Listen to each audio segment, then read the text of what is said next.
Hi, I'm Matthew Giobbi. I've spent the past 30 years as a professor of psychology and as a practicing musician. I like to say a practicing musician because I'm working at it. Every day I work at this craft, this art of music. And having also a second career as a professor of psychology, I've come to take many of the insights that I've learned through that discipline and other studies outside of this area of psychology to apply it to some things that are relevant to music. And one of the biggest things that I've found, one of the biggest topics that's relevant between the work done in psychology and the work of the performing or creative artist is what today is being called the Impostor Syndrome. And I thought I'd make a little video to discuss this experience with you, and this is kind of an adjunct to the article I wrote on my Psychology Today blog, which I'll link in the description. So, firstly, what is this thing called imposter syndrome, imposter complex, imposter phenomenon, imposter experience? You'll find it by many different names. What it's all describing is a feeling that you're a fake, you're a phony. No matter how much success you have had, no matter what the evidence suggests otherwise as far as your abilities and your skills, one is nagged by self-doubt that they're really not as good as people think they are, and their success is maybe attributed to their charm or their other things that are their character, things that their looks, maybe things that are more outside of their actual ability level. And this is fascinating because many musicians struggle with these deep feelings of being an imposter, someone who's just waiting to be found out by the real folks, the folks who are legitimately in the profession doing what they're doing. So that's the imposter part of this, that feeling of imposter. Now, in traditional psychodynamic theory, we call this feeling of being an imposter, a phony, a fake, we call this inferiority, feelings of inferiority. So this kind of demystifies this idea of the imposter. It's a feeling of inferiority. And now there's a second word, complex or syndrome. I don't use these two terms, complex or syndrome, because a syndrome has a certain medicalization feel to it, as if there's some biological cause behind this. The syndrome, the complex, gives it another, maybe a less medical model feel to it. A complex is a more favorable word, but I prefer the word phenomenon. Phenomenon is an experience. So the imposter phenomenon or the imposter experience, I think this is a more accurate way of going about understanding this as a musician. I'll go a step further. I'll talk about inferiority complex or the inferiority phenomenon or feelings of inferiority. So when this imposter syndrome first gained some attention, it was named and described in a study in the 1970s that focused on female participants in the study and female authors of the study. And initially it was really kind of proposed, the first books and articles written on this was proposed that it was something that the imposter complex or the imposter syndrome was something unique to women, female experience. And as it turns out, over the years, research has shown us that this is a universal human experience. I have found when musicians, music students, and professional musicians come to talk with me about this feeling of being not as good as people think they are, I have found that the traditional approach by Alfred Adler, the individual psychology of Alfred Adler, works perfectly. This has worked every time, and it's also through my own personal experience of this human experience of feeling not good enough, feeling feelings of inferiority. Adler just nailed it. It's a tried and true method, and we can use it. So I'm going to explain some of the things about Adler to you in hopes that this will help you if you have these feelings of inadequacy or inferiority.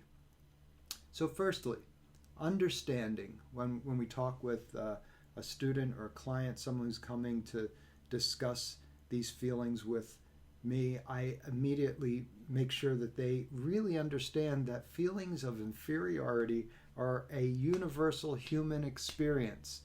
Despite what one may present externally, full of confidence, we find that often the folks who have the greatest show of self-confidence suffer from very severe feelings of insecurity. And that's why the confidence is kind of overstated. In psychodynamic theory, we like to say that the person is almost not only trying to convince others, but trying to convince themselves that they're so okay, that they're so secure. Rest assured, human experience is feeling of inferiority. Alfred Adler explains this, that we're born into this world as altricial beings. So in other words, just like little birds that need in the nest, an altricial bird will need the mom and dad to come and care for it and keep it warm and feed it until a certain maturational point. They're completely dependent on the mom and the dad for survival. Not all birds. Some birds, like little chickens, they're precocial. But humans are attricial, like the little baby robins. And this, according to Adler, stays with the adult human for the rest of their lives. We are always a little bird. There's one part of us that's a little baby bird needing to be cared for and loved and helped for survival by the parents. So even as an adult experience, this is embedded in us, this feeling of inferiority, this feeling of being small and vulnerable. Now, Adler claimed that the theoretical model that he used that I find very useful, he claimed that all of us have certain feelings of inadequacy and inferiority. And we can confront these feelings of inferiority by either focusing on our strengths or working at our insecurities, the things we feel inferior about, working on those and developing them to the point that we become masters of those things that we feel inferior of. For example, someone who is a professional athlete will often have a history where in earlier childhood felt inferior in certain physical feats. And what we call this mastery is overcompensation. So we go from a feeling of inferiority, an inferiority complex is what Adler called it, to a complete overcoming of this and a mastery of that inferiority, and then we have overcompensation. Now, if one overcompensates and becomes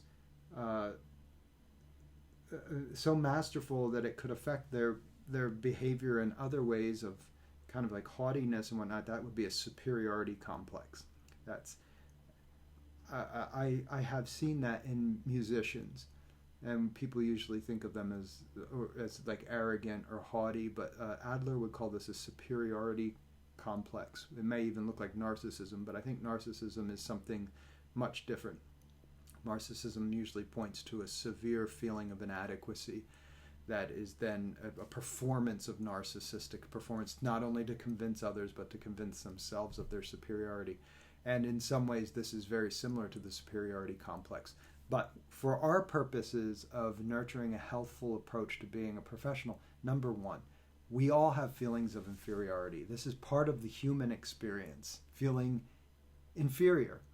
We can all use that feeling of inferiority as a certain gold nugget, a certain thing that we can cultivate into overcoming the inferiority. And then we've overcompensated. We have become the professional, etc. Now, there's another aspect to this, and this is the inferiority complex. And that is when one has a sense of who they could be, their ideal self. And one doesn't work towards that. Instead, they, flip through the television channels and watch television or play video games and try to escape their feelings of not living up to their own potential. And when we don't live up to our own potential, we feel inferior to ourselves. And that's the miserable feeling of despair and depression. So we have feelings of inferiority that can result in compensation or overcompensation for the thing that we feel inferior about. So that would be the musician who's practicing and working towards their art. As I like to say, someone asks me what I do, I say I work at music. I really work at music because it's just an ongoing working process. And one is never complete. One is never finished and say, now I'm here and I've arrived and I'm legitimate. It doesn't work that way. There's always the feeling that one could be, has not quite reached the point yet or could be better. That's the ideal self. So the ideal ego keeps shifting, according to Adler. So we never reach this end point. However, what's reassuring to those who have these feelings, firstly, is that they're universal. We all have them. And whether or not we are in contact with those feelings or acknowledge them, that could be another story. But first step, come into acknowledgement that we all have feelings of inferiority. Second step, how do we react to those feelings of inferiority? Do we compensate and overcome the feeling of inferiority by living up to our ideal self? So spend some time coming up, writing down and journaling, what could your ideal self be?